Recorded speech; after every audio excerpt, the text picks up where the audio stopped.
1908 Virginia का एक छोटा सा ऑफिस।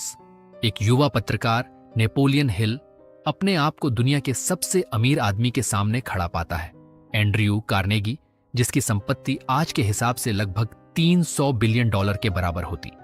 कार्नेगी एक इंटरव्यू देने आया था पत्रकार से मिलने, लेकिन उस दिन कुछ ऐसा हुआ जिसकी हिल ने कभी कल्पना नहीं की थी। कार्नेगी ने उससे एक सवाल पूछा, क्या तुम अगले 20 साल अपनी जिंदगी का एक प्रोजेक्ट के लिए दे सकते हो बिना $1 कमाए? हिल के पास सोचने के लिए सिर्फ 60 सेकंड थे। अगर वो हां बोलता तो उसकी पूरी जिंदगी बदल जाती। अगर ना बोलता तो शायद वो इंटरव्यू खत्म हो जाता और दुनिया कभी थिंक एंड ग्रो रिच नाम की किताब नहीं पढ़ती। हिल ने हां कहा और उस एक जवाब ने 20वीं सदी की सबसे ज्यादा बिकने वाली सेल्फ हेल्प किताबों में से एक की नींव रख दी। लेकिन सवाल यह है, कार्नेगी ने एक अनजान पत्रकार पर इतना बड़ा दांव क्यों लगा दिया? उन 20 सालों में हिल ने क्या खोजा जो आज तक करोड़ों लोगों की जिंदगी बदल रहा है? क्या सिर्फ सोचना सच में अमीर बनना बन सकता है? और अगर यह फॉर्मूला इतना सरल है तो दुनिया का हर इंसान अमीर क्यों नहीं है? यह सिर्फ एक किताब की कहानी नहीं है। थिंक एंड ग्रो रिच 1937 में प्रकाशित हुई थी और आज तक इस किताब की 100 मिलियन से ज्यादा प्रतियां बिक चुकी हैं। बिजनेस लीडर्स, उद्यमी, खिलाड़ी सब ने इस किताब को अपनी सफलता का श्रेय दिया है।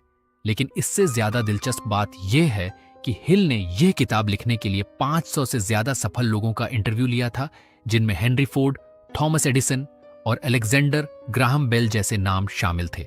उन्होंने एक पैटर्न ढूंढा जो हर सफल इंसान में समान था। सबसे पहला पहलू है इस किताब का मूल सिद्धांत। हिल कहता है कि हर उपलब्धि 2 बार बनती है, पहले मन में फिर हकीकत में। इसको वो डेफिनेटनेस ऑफ पर्पस यानी लक्ष्य की स्पष्टता कहता है। एक साफ विशिष्ट लक्ष्य जो अस्पष्ट इच्छा से अलग होता है। जब हिल ने एडविन सी बार्न्स की कहानी बताई, एक आदमी जो थॉमस एडिसन के साथ बिजनेस पार्टनर बनना चाहता था, बिना पैसे के, बिना जान पहचान के, तो उसने यह दिखाया कि बार्न्स ने अपने दिमाग में सिर्फ एक ही विकल्प रखा, मैं एडिसन के साथ पार्टनर बनूंगा, कोई दूसरा रास्ता नहीं। सालों तक एडिसन के दफ्तर में छोटे काम करते हुए आखिरकार बार्न्स को वो मौका मिल गया और वो एडिसन का बिजनेस पार्टनर बन गया, करोड़पति बन गया। दूसरा पहलू है मनोवैज्ञानिक। हिल का सबसे विवादास्पद विचार था ऑटो सजेशन, बार बार अपने दिमाग को वही चीज बताना जो तुम चाहते हो, जब तक वो तुम्हारे अवचेतन मन में घर न कर ले। आज के मनोवैज्ञानिक इसे सेल्फ फुलफिलिंग प्रोफेसी या कॉग्निटिव प्राइमिंग कहते हैं। लेकिन सवाल यह है, क्या सिर्फ सोचते रहने से पैसा आ जाता है? यही वो जगह है जहां लोग उलझ जाते हैं।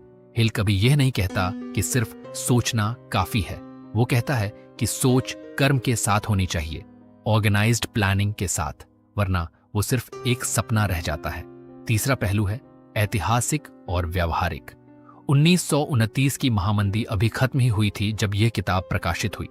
लोग पैसा खोकर बिल्कुल टूट चुके थे। ऐसे माहौल में एक किताब जो कहती है तुम्हारे पास अभी भी नियंत्रण है अपनी सोच पर, उसने लोगों को एक नया हौसला दिया। यही वजह है कि यह किताब सिर्फ एक बिजनेस किताब नहीं रही, बल्कि एक आंदोलन बन गई। अब वापस आते हैं शुरुआत के सवालों पर। कार्नेगी ने हिल पर दांव इसलिए लगाया क्योंकि उसने खुद अपनी जिंदगी में देखा था कि पैसा पहले विजन से आता है, फिर काम से। हिल ने जो खोजा वो ये था कि हर सफल इंसान के पीछे एक जलती हुई इच्छा थी, एक स्पष्ट लक्ष्य और एक योजना जिससे वो पीछे नहीं हटे। और ये फॉर्मूला आज भी काम करता है, क्योंकि ये कोई जल्दी अमीर बनो वाली तरकीब नहीं है, बल्कि एक मानसिकता है जो फोकस और अनुशासन मांगती है।